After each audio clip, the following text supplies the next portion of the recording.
Mañá é 1 de maio, pero a Praza da Ferrería de Pontevedra non soará así.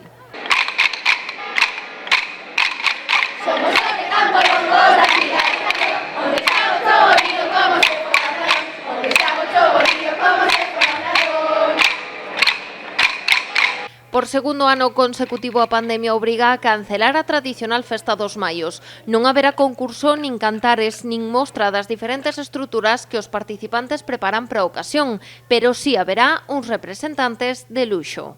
Non se pode facer a festa completa do maio, entón o Concello propúxonos facer un maio a nós, dixemos que sí, claro, somos o maio máis antigo, por iso seguramente non o dixeron, fai 37 anos consecutivos que fixemos o maio. O ano pasado foi todo virtual, así que a proposta deste ano é un paso adiante cara á normalidade. Esta tarde a asociación puxo mans á obra para que mañá pola mañá, como manda a tradición, o seu maio poida estar listo.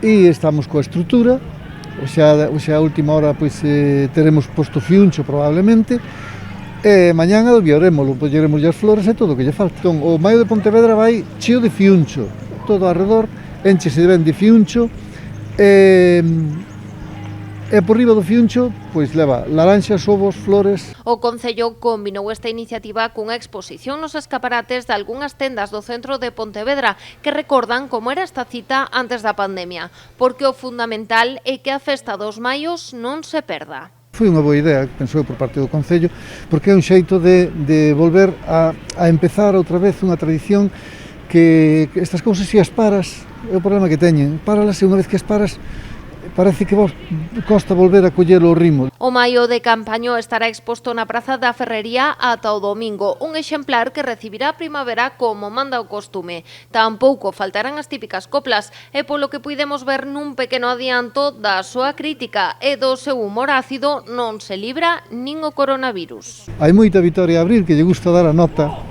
hai moito Miguel Bosé, haiche moito covidiota.